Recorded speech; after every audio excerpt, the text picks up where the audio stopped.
Hai, Assalamualaikum warahmatullahi taala wabarakatuh dan selamat pagi semua. Apa khabar? Hari ini hari Sabtu, so alhamdulillah 2 hari bulan Mei. Semalam 1 hari bulan Mei lah. Semalam selamat hari pekerja kepada yang bekerja. Apa khabar semua? Kepada yang bersama saya pada pagi ini, saya ucapkan semoga anda sihat walafiat, diberi rezeki yang terbaik. So hari ini saya akan berkongsi topik kitaran kehidupan, right? So hari ini saya try sebab sekarang ni kita universiti kena buat online teaching dan sebagainya. So ni cara untuk saya praktis bagi training melalui online, so orang kata tu is a practice make perfect lah. So kalau kita nak berubah, so kita kena berani untuk mengambil tindakan. Okay. So apa khabar semua? Semoga sihat. Selamat berpuasa. Okay. So alhamdulillah tahun ini kita dapat bersama dengan keluarga berpuasa. Dari pagi sampai ke malam kita di rumah bersama keluarga lah, beribadat, makan sahur bersama, berbuka bersama dan sebagainya. Ini adalah satu rahmat yang Allah bagi yang memang jarang ataupun sukar untuk kita dapat selama kita hidup di dunia ni. So kita kena bersyukurlah. So setiap apa kejadian yang berlaku ni semuanya mesti ada hikmah. Orang kata tu setiap apa-apa yang berlaku lah, dia mesti ada opportunity ataupun peluang. So jangan jadikan cuti-cuti PKP ni kita membuang masa, tidur, tak buat apa saja. So kita kena ambil tindakan lah, usaha. Contohnya menuntut ilmu, belajar apa yang kita tak tahu, supaya kita bila PKP dah habis nanti, bila kita kembali balik ke keadaan normal, kita lebih berdaya saing dan boleh terus survive dalam dunia yang mencabar ni. So sambung semalam pasal kitaran kehidupan. Semalam bila saya live, ada student saya tengok. So orang kata tu tanggungjawab saya lah, untuk bantu adik-adik, anak-anak sekalian, dan saudara-saudari di luar sana yang mungkin orang kata tu tak tahu apa nak buat, di dalam keadaan kegawatan ekonomi, cuti tak boleh buat kerja dan sebagainya lah. So kita kena ceria selalu, kena ceria selalu. Kita kena bersyukur, kerana kita mungkin hidup kita lebih terbaik daripada orang lain lah. Mungkin you tengok dekat USA tu sana, ramai yang meninggal, negara-negara luar, tapi kita kat Malaysia ni kita masih hidup dalam suasana yang aman damai. Kita boleh pergi shopping, kita boleh beli makanan yang enak, kita boleh gunakan elektrik, boleh guna internet, boleh berfacebook, boleh berzoom. Itu salah satu orang kata tu rezeki yang Allah bagi untuk kita rakyat Malaysia. So tetapi saya ingin orang kata tu menjemputlah saudara-saudari, kalau ada rezeki yang lebih, bantulah kawan-kawan atau jiran sebelah. Mungkin mereka tak ada beras, tak cukup beras ataupun tak cukup makanan. So apa salahnya kita makan, kita sedekah pada mereka supaya mereka pun mendapat orang kata tu rezeki yang Allah bagilah. Kadang-kadang Allah bagi rezeki kepada seseorang tu melalui kita, untuk kita salurkan kepada orang. Itulah konsep zakat. Kita membantu orang. So ada hak orang yang sepatutnya kita bagi.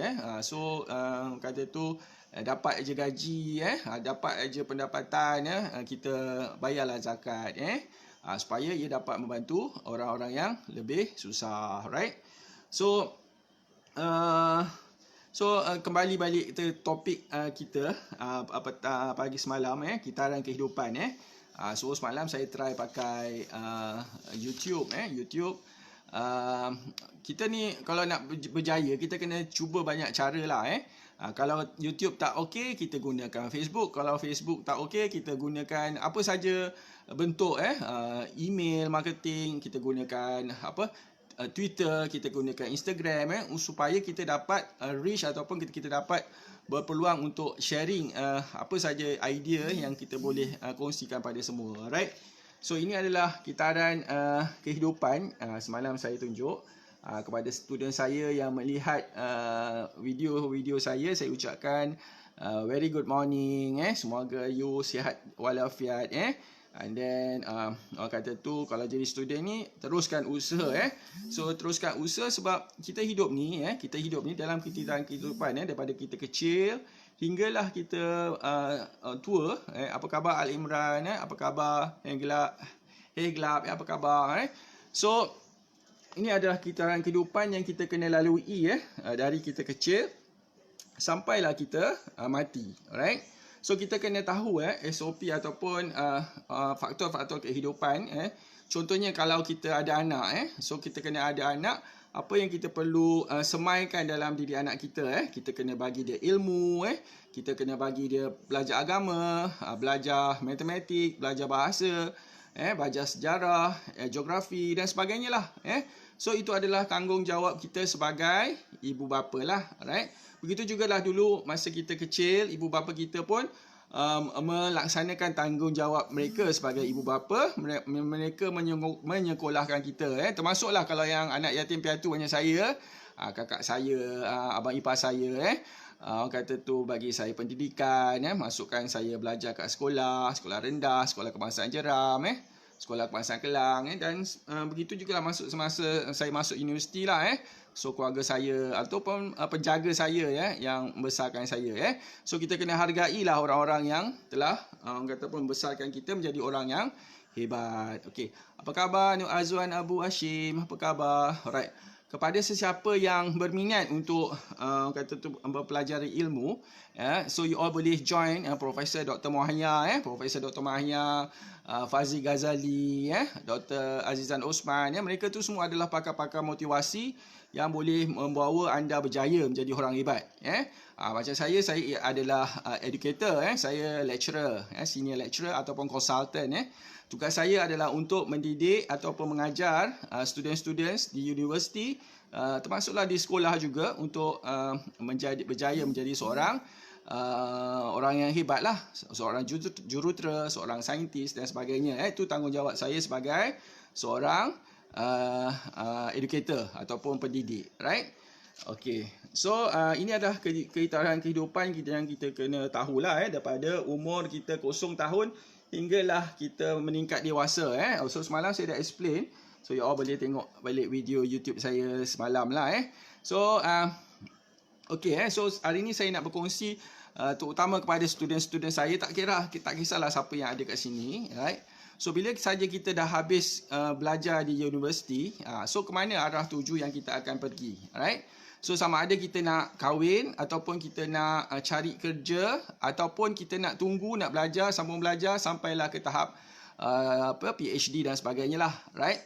So tapi dalam keadaan situasi sekarang, kesalahan COVID dan sebagainya, nak dapat kerja pun amat sukar. So saya galakkanlah kepada pelajar-pelajar saya di luar sana. So kadang-kadang kita tak boleh fokus pada satu bidang. Kita kena orang kata tu multi skill. Apa itu multi skill? Multi skill tu bermaksud kita ada kepakaran lain untuk kita gunakan untuk mencari peluang-peluang sumber pendapatan. Contohnya macam saya dululah, saya lulusan kejuruteraan aeronautik. Saya belajar di universiti dulu buat kapal terbang. Tapi memandangkan di Malaysia ni tak ada syarikat kapal terbang yang design kapal terbang. So menyebabkan saya beralih arah ke industri yang lain. So saya join Proton. So walaupun Proton tak buat kapal terbang, tapi ilmu yang saya ada, saya gunakan ilmu yang saya ada masa saya belajar di universiti untuk orang kata tu cope dengan keadaan kata tu situasi pekerjaan saya masa itulah di Proton R&D. Apa khabar Muhammad Nur Reza? Semoga sihat walafiat. So alhamdulillah minggu depan banyak industri yang boleh dibuka. So ramailah orang akan kereta sewa. So saya ada jugalah masa cuti-cuti ni ada orang nak menyewa kereta sewa, tapi saya tak berani nak bagi sebab banyak sekatan nanti kereta kita tak balik pula. So biar orang kata tu be patient lah. Okay. So hari ni topik saya adalah kitaran kehidupan. So kita juga sebagai parents lah kena tahu apa masa hadapan anak-anak kita. So contohnya sekarang ni mereka cuti, duduk rumah.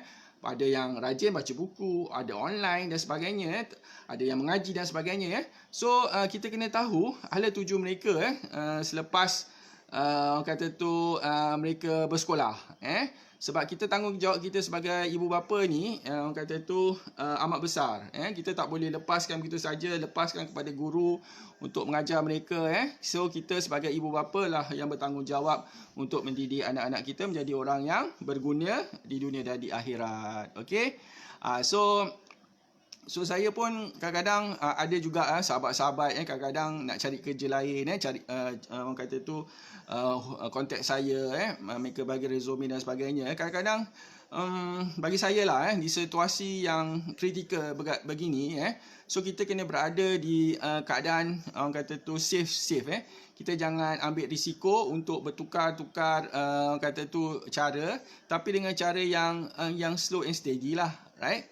So kembali balik masa saya bekerja dulu, saya fikir masa saya bekerja dulu di Proton lah di Proton, walaupun saya engineer, saya design engineer, saya design kereta, kadang-kadang kerja tu hari-hari kerja. Kalau 30 hari tu 30 hari kerja. Sabtu Ahad pun saya pergi sebab masa tu projek banyak so kita tak nak orang kata tu bila meeting aja asyik ketinggalan So saya terpaksa lah bekerja 30 hari setiap hari pergi pagi balik malam untuk orang kata tu nak siapkan kerja saya dengan cepat, untuk orang kata tu dapatkan ilmu juga dengan cepat. Alright. So dalam masa saya bekerja tu saya fikir akan ada satu situasi nanti di mana syarikat otomotif ni ataupun syarikat saya tempat bekerja mungkin akan mengalami situasi begini di mana industri pun semakin mengecut and then orang kata tu ramai yang dibuang kerja, ramai yang tak ada kerja So daripada awal saya bekerja di Proton dulu, saya dah buat orang kata tu keputusan untuk multi skill. Multi skill contohnya masa tu saya lebih kepada menjual lah. Sambil saya bekerja tu saya part time jual direct selling, saya jual Amway produk kecantikan Masa tu ada Supreme Marketing saya jual. Saya jumpa seorang-seorang kawan-kawan saya, bos saya pun saya jual Mereka support bisnes saya kadang-kadang saya bawa makanan jual dekat kafe dan sebagainya lah So daripada situ walaupun saya bekerja sebagai engineer, R&D design engineer, saya travel banyak negara 7 negara, tapi saya masih ingin semaikan skill ataupun kemahiran untuk menjual. Alright. Apa khabar Nurhaidah Hamzah? Alright. So alhamdulillah semalam tahniah kepada tim IQ Wins intri kami. Orang kata tu kita dah naik daripada tahap ke-10 ke-8 di Malaysia. Alright, tahniah kepada semua tim IQ Win. Alright. Untuk projek intri saya lah dengan isteri. Okey, tahniah kepada isteri saya juga. Alright. So kita sebagai usahawan kita kena sentiasa menuntut ilmu. Apa saja ilmu yang ada kita kata tu kena ambil penting lah. Sebab tu dalam kitaran kehidupan kita daripada kita start hidup kita orang kata tu kena menuntut ilmu lah, right? Daripada kita baby lagi kita dah start belajar bertatih, belajar daripada orang kata tu tak pandai merangkak kita merangkak, daripada tak pandai berjalan kita berjalan, dan tak pandai bercakap terus kita pandai bercakap Itulah orang kata tu lesson learn yang kita perlu tahulah daripada kita kecil sampailah kita mati. Even masa kita mati pun orang bacakan masa kita nak masuk kubur pun ada orang akan ajar kita ajar kita macam mana nak menjawab soalan-soalan dari Munkar dan Nakir. Betul. So menuntut ilmu ni memanglah wajib pada kita semua manusia lah. So kita ambillah situasi masa begini, ada lagi berapa hari minggu depan 4 bulan 5 ni banyak orang kata tu restoran pun dah boleh buka dan sebagainya tapi universiti sekolah masih tak boleh buka So kita dalam beberapa hari ni kita bersedia untuk melangkah keluar So kita kena ikut peraturan yang kerajaan dah bagilah supaya kita tak tergolong dalam orang-orang yang kena penyakit COVID-19 penyakit COVID-19 ni amat berbahaya so kita kena tahulah, kita kena belajar bagaimana untuk menghalang diri kita daripada terkena COVID-19. Alright. Okey. So kehidupan kita begini ya. So daripada baby sampailah kita habis belajar SPM, habis belajar SRP dan sebagainya. Lepas tu kita masuk universiti, habis belajar universiti, and then kita akan tentukan kita nak kerja apa. Right? So dalam situasi ekonomi sekarang ni, saya tengoklah, terutama bidang saya kejuruteraan, memang sukar untuk mendapat kerja. Even kalau kita tengok sektor oil and gas, dulu menjanjikan pendapatan yang paling lumayan, tapi sekarang ni ramai yang tak ada kerja di bidang oil and gas. So sebab apa? Sebab minyak pun tak laku. Minyak tak laku. So apa terjadi pada mereka? Lagi satu industri penerbangan, industri perhotelan, hotel pun banyak yang dah kena jual, yang nak dijual sebab tak ada seorang pun customer yang datang. Itulah risiko yang kita kena tahulah untuk dalam situasi kritikal begini. Sebab itu untuk memilih kerjaya daripada anak kita nanti, bila nak nak memilih apa bidang kerjaya yang boleh mereka survive, terutama katalah lepas ni tak ada COVID, lepas tu ada lagi satu penyakit, apa pekerjaan yang sesuai untuk mereka. Sebab tu anak saya masukkan di UTM bidang diploma in IT, Information Technology ataupun Computer Science lah, supaya sebab berdasarkan pada kajian saya, analisa, survey dan sebagainya, memang bidang Internet of Things ataupun yang berasaskan internet, memang orang kata tu pekerjaannya memang orang cari selalulah. Contohnya headhunter selalu offer saya kerja bidang-bidang IT, mereka perlukan konsultan untuk manage information technology ni lah di semua syarikat domestik dan juga syarikat international, right? So kepada adik-adik yang nak masuk universiti, yang sekarang ni tengah tunggu orang kata tu result untuk masuk universiti, pastikan anda memilih kursus yang ada pekerjaan, ada kursus pekerjaan dan mudah untuk mendapat kerja bila you all graduate nanti. Contohnya lagi 5 tahun you belajar, lepas tu you nak keluar, takkan you nak pilih bidang yang tak ada kerja.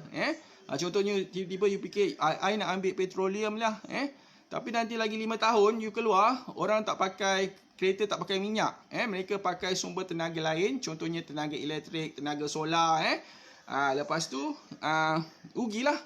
Belajar penat-penat, belajar beratus ribu, lepas tu tak ada kerja. So apakah bidang yang bagus untuk anak-anak kita cuburi sekarang?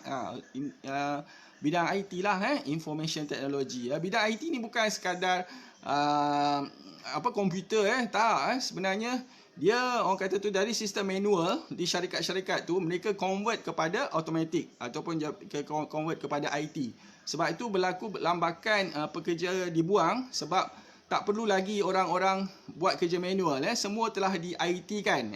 Semua di orang kata tu dokumen-dokumen, tak perlu lagi filing system. Semua telah dimasukkan ke dalam server, and then orang kata tu tak perlu lagi staff.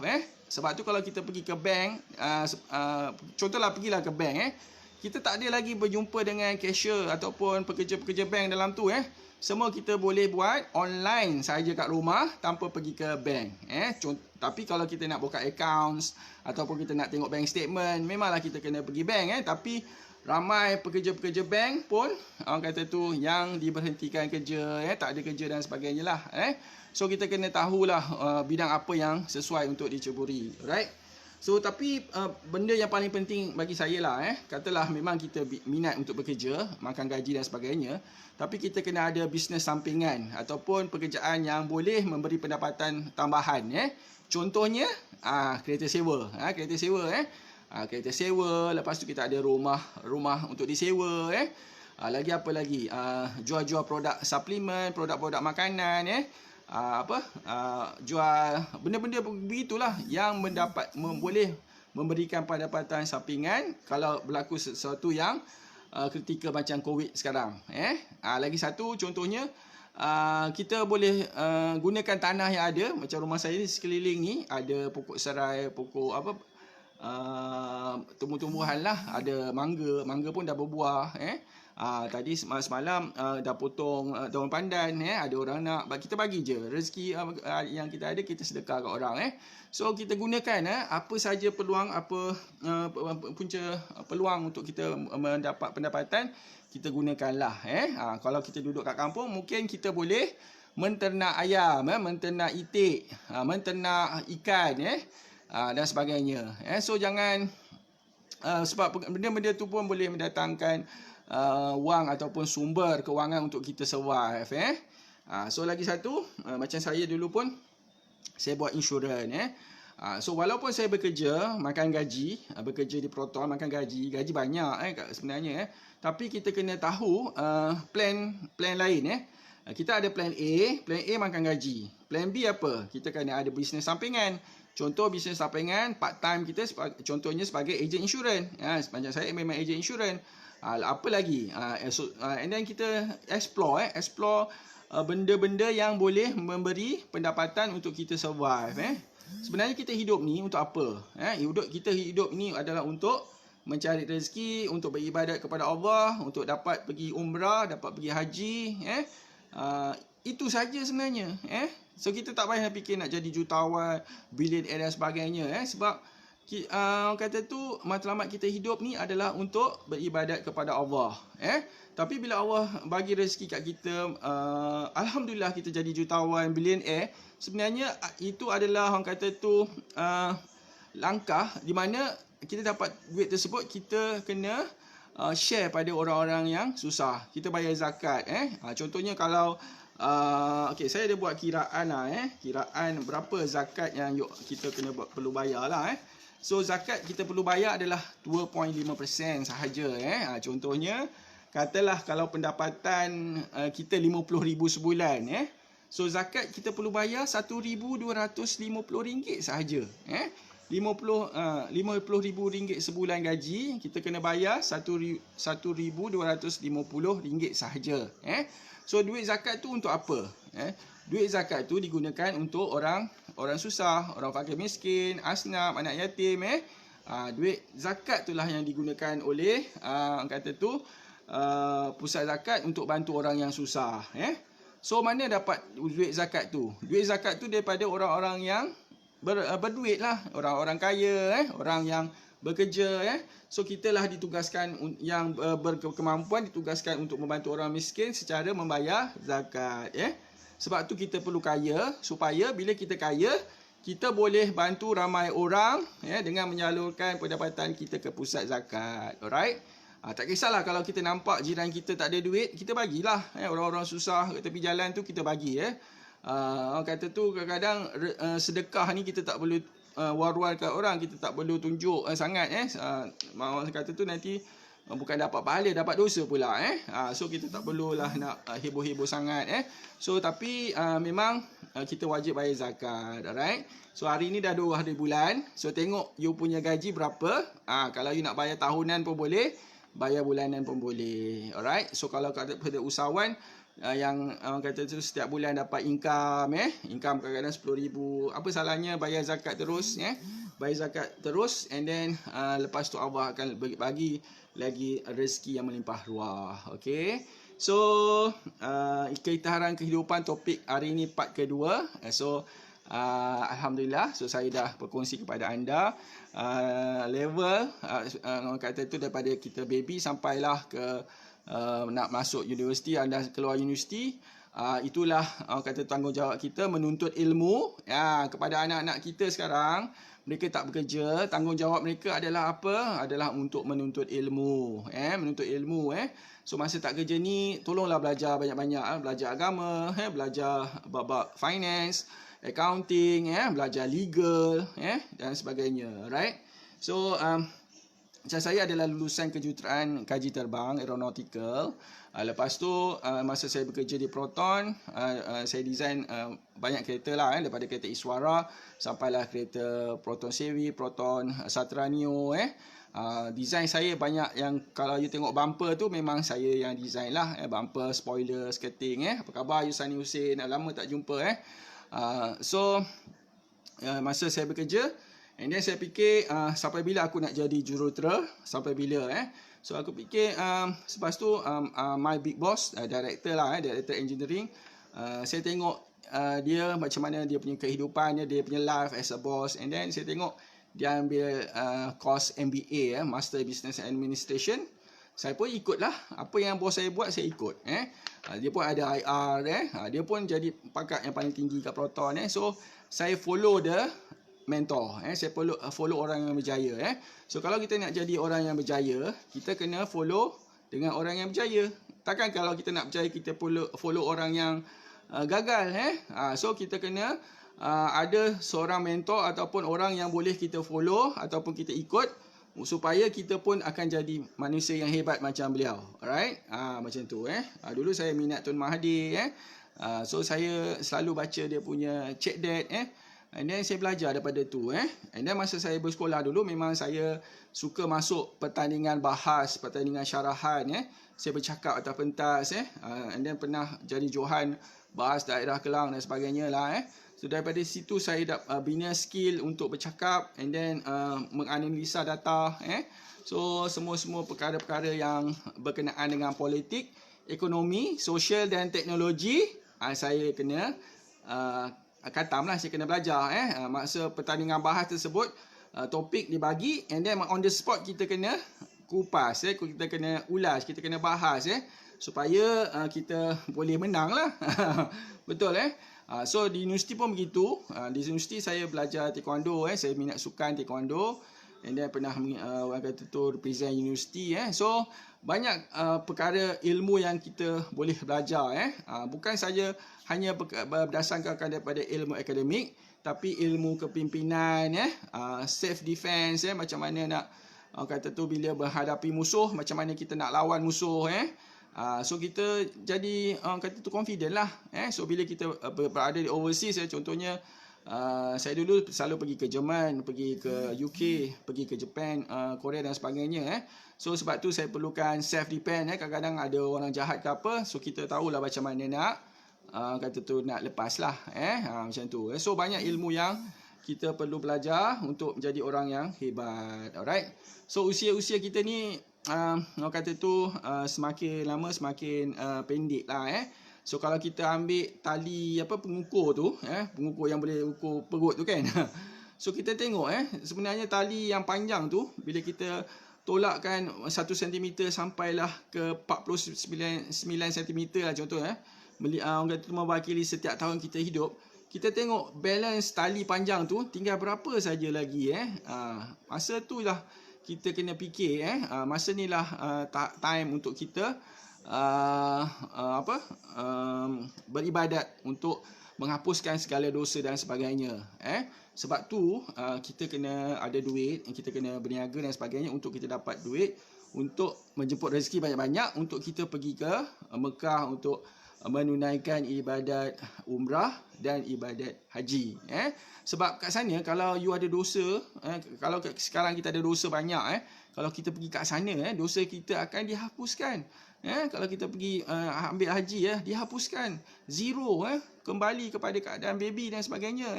So itu yang paling penting yang kita perlu tahu. Kenapa kita perlu ada duit lah. Kenapa kita perlu berjaya dalam kehidupan. Bukan kita ni tamak duit, kita mata duitan nak shopping sana. Tak, sebenarnya bila kita ada duit, kita boleh ada, orang kata tu boleh bagi kat orang susah, boleh sedekah, boleh bayar zakat, and then kita boleh bawa orang susah sekali pergi menunaikan ibadat umrah dan haji bersama dengan kita. Kan best, betul tak? So itulah perkongsian saya pada pagi ini. Kata tu kalau nak live ni jangan lama sangat. 5 minit dah cukup sebenarnya. Tapi saya pun terdetik lah. Terdetik bila saya tengok ada kawan saya lecturer nak berhenti kerja. Kata tu sedih juga lah. Saya tak boleh nak tolong recommend dekat tempat kerja lain. Sukar saya sekarang ni. Semua orang begitu. Semua orang mengalami saat di mana kesukaran dalam kehidupan. Even you nak kerja sekarang, nak kereta sewa macam saya pun tak ada customer pun. Seorang customer pun tak ada. Sebab apa? Sebab memang kita tak boleh keluar. Kena keluar nanti kena tangkap, nanti kena masuk mahkamah. So bahaya. So apa khabar Faris Zulkifli? So topik hari ini adalah kitaran kehidupan, ya. So kita sama-sama review balik kehidupan kita bagaimana, start daripada kita kecil dulu sebagai seorang baby, kita lahir, so kita orang kata tu ibu bapa kita jaga kita jadi orang yang baik, jadi orang yang sihat, jadi orang yang handsome, jadi orang yang tampan cantik, So kita kena hargai ibu bapa kita, Mungkin tahun ni kita tak dapat beraya bersama mereka, so kita boleh doakan kesejahteraan mereka lah, ada duit tu kita hulurlah kat ibu bapa kita di kampung, mungkin mereka tak ada duit untuk beli makanan dan sebagainya. So kita sebagai anak yang soleh dan solehah, kita ingatlah kepada orang yang mendidik kita dari kecil. Okey. Macam saya, ibu bapa saya memang dah lama meninggal dunia sejak umur saya 6 tahun, so saya dijaga oleh kakak saya, sehinggalah saya masuk universiti. Inilah saya berdikari sendiri. Masa saya bersekolah dulu pun saya buat part time menjadi KD golf. Masa tu dalam umur saya darjah tingkatan 1 sampailah tingkatan 4, saya KD golf dekat Istana Alam Shah Kelang. Saya bawa bag golf tu 1, 2, 3 bag golf sekali, saya tolak, naik bukit punyalah tinggi. So KD golf, siapa tahu dulu KD golf bukan zaman sekarang, naik kereta boom macam tu, tak. Dulu kita budak KD pakai topi macam ni, beg kiri kanan berat, lepas tu depan lagi 3 tolak, lepas tu jalan 18 hole, penat. Nak dapat duit punyalah susah. Contohnya masa tu satu beg saya bawa dulu, katalah main 18 lubang, lebih kurang dalam 4-5 jam. Dibayar hanya RM5 saja, RM5 saja. Kalau 3 beg saya dapat RM15. Tapi kalau orang yang main golf tu baik, dia bagi tips lah. Kadang-kadang saya dapat RM10. So orang kata tu dah belajar susah, macam mana nak dapat duit, bukannya mudah, right? So lagi satu, kita dah kena ajar didik anak-anak kita untuk menabung, duit-duit yang bersepah sen tu semuanya bila kita kumpul boleh jadi sejuta, masukkan ke dalam tabung haji, masukkan ke bank Islam, ke tempat-tempat yang berkat, supaya mereka pun akan hidup lebih senang lah, So sebenarnya macam saya memang buat kajian bisnes, saya buat PhD sebenarnya in bisnes.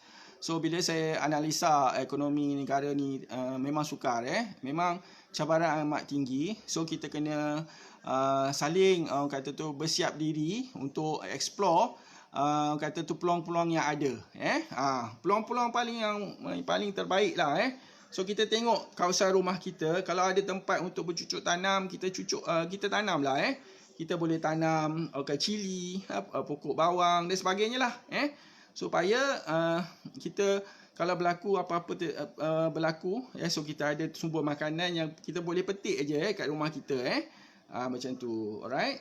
So itulah perkongsian saya pada pagi ini, sebab kadang-kadang sedih juga, kadang-kadang sedih, kadang-kadang kawan kata nak berhenti kerja, lepas tu tengok student pun kata tu kesian, kadang-kadang dia orang nak belajar pun tak ada duit, dan sebagainya, So kita sebagai yang berkemampuan ataupun yang Allah jadikan kita kelapangan sikit, so kita kena bantu, kita kena bantu supaya mereka pun boleh dapat hidup, dapat berjaya, and then at the end of the day kita semua boleh berjumpa di syurga nanti, itulah matlamat kehidupan kita. At the end of the day kita akan bertemu dengan Allah Subhanahu Wa Taala lah di syurga, so kita kena doa supaya kita mati syahid, and then tanpa dihisap, and then terus kita bersama Rasulullah menjadi orang-orang yang bertuah di akhirat nanti. Okey, saya bukannya ustaz, saya bukannya ustaz, saya pun belum ada haji, saya alhamdulillah, saya Disember tahun lepas saya dapat menunaikan ibadat umrah bersama dengan keluarga, dengan tim Intri, and then sebelum tu pun tahun 2018 pun saya alhamdulillah dapat beribadat umrah bersama keluarga dan tim Intri. Okey. So fikir-fikirlah kepada sesiapa yang ingin peluang perniagaan, boleh hubungi saya, boleh hubungi isteri saya. Memang kami menjual produk Intri, produk suplemen minda. Dan sekarang kita ada produk hebat X3C, kurma, air kurma coklat camelina, so dia ada omega 3 untuk kesihatan minda kita dan sebagainya. Okey, so begitulah, Kalau kita nak nak berjaya, kita kena berani berubah. Kita jangan malu, ya. Sebenarnya saya ni pemalu, saya pemalu. Sebenarnya saya suka nak bercakap dengan orang, tapi saya masa dulu saya fikir sampai bila aku nak jadi pemalu. Lepas tu barulah saya masuk ke pertandingan bahas sekolah, pertandingan syariahan, saya jadi pengawas, supaya saya boleh menghilangkan perasaan malu dan saya boleh berhadapan dengan orang. Okey. Okeylah, So insya-Allah besok saya akan sambung balik pasal ketahanan kehidupan. Ada yang nak tanya saya nak jadi professional engineer macam mana, nak jadi jurutera macam mana, So teruskan bersama saya, So apa yang saya ada ni adalah daripada Allah untuk saya kongsikan kepada you all. Kita pun tak tahu bila kita akan mati, bila kita akan bertemu Allah, So sementara kita hidup ni, banyakkanlah amal, So ini adalah satu orang kata tu sedekah. So kalau ilmu yang baik ni saya kongsikan, you all boleh kongsikanlah kepada kawan-kawan ataupun anak-anak ataupun jiran tetangga, So kita doakan semoga COVID-19 ni pun tamat cepat, and then boleh kita berhari raya Aidilfitri bersama keluarga tercinta, jiran tetangga dan kawan-kawan. Alright. So puasa Ramadan tetap ada macam sekarang, kita stay tapi kita duduk kat rumah. So kita kena ceria selalu, right? And then kalau risau, kewangan tak ada dan sebagainya, buatlah bisnes, buatlah bisnes. Kata bercucuklah tanam, ternaklah ayam, ternaklah ikan, ternaklah itik dan sebagainya. So rezeki ni orang kata tu banyak sangat. Tu terpulang pada kita sama ada kita nak atau tak nak. Dalam COVID-19 ni sebenarnya ada orang yang kaya sekarang ni. Kita kena ikutlah mereka. You pergi kat kedai-kedai Aceh tu semua, punyalah ramai orang. You tahu tak mereka kaya, hari-hari kaya masa COVID ni. So ada orang yang kaya, ada orang yang tak kaya. So kita kena berada di kelompok orang yang kaya. So kita kena berubah. So kepada yang menuntut ilmu macam saya ni semua, kita tengah menuntut ilmu, kita kena pandailah, kita kena smart. Kita janganlah kata tu kita dah tahu industri tu tak bagus, tak ada kerja, kita pergi belajar. So kita kena ikut trend. Kalau trend ni lebih kepada IT, Information of Technology, Internet of Things, so kita ke arah ke sana. So kita jangan nak belajar tu lah, belajar perhotelan lah, belajar penerbangan lah. So kita kena smart lah. So Allah kata kita kena rajin membaca. Demi masa sungguhnya manusia dalam kerugian lah, kecuali yang berpesan-pesan kepada kebenaran dan kesabaran lah. So kita kena sabar, belajar, menuntut ilmu, rajin bertanya dengan orang. Ada kelas-kelas free percuma dalam internet ni. Profesor Dr. Mahya, Dr. Azizan Osman, Fazi Ghazali. Apa salahnya spend masa sekejap dengar apa dia orang punya kata tu sharing ilmu tersebut, supaya kita pun jadi manusia hebat macam mereka juga. Alright. Okeylah, itu sajalah perkongsian saya. Kalau ada terkasar bahasa ataupun kata tu menyinggung perasaan, so saya minta maaf banyak-banyak. Semuanya daripada kalau ada silap, semua daripada kesilapan saya. Semoga kita semua dilindungi Allah dan semoga dapat berjumpa lagi. Okey, itu sajalah. So kalau ada soalan dan sebagainya boleh komen. InsyaAllah saya boleh bantu kalian semualah. So ada yang bulan lepas minta komen banyak, nak pinjam duit dan sebagainya. Saya kalau pinjam duit tu kadang-kadang ikut jugalah. Ada yang sebelum ni pinjam duit, saya bayar zakat, zakat tu saya salurkan direct ke dia. Saya niatkan saya bayar zakat untuk dia lah. Sebab saya tahu dia susah, tak ada duit nak beli beras. PM WhatsApp, dia kata minta lah tolong. Sebab bila saya selidik, sebenarnya dia suami dia kena tipu, bisnes duit banyak, lepas tu kena tipu, lepas tu kena pula COVID sekarang, dia bisnes tak jalan, and then dia tak ada duit, and then PM saya lah, pinjamlah duit. And then saya kata, okay, ni duit zakat saya untuk bulan lepas, saya bagi dekat dia lah. Macam tu lah, you all pun kena buat. Bukan kita nak menunjuk-nunjuk, tapi kat luar sana memang ramai orang susah. Percayalah cakap saya. Kena tolong mereka. Alright. Okey, itu sajalah. Wabillahi taufik wal hidayah. Wassalamualaikum warahmatullahi wabarakatuh. Terima kasih kepada bersama saya. Maaf mata saya ni rabun dekat tak nampak Okey, terima kasih. Assalamualaikum. Bye.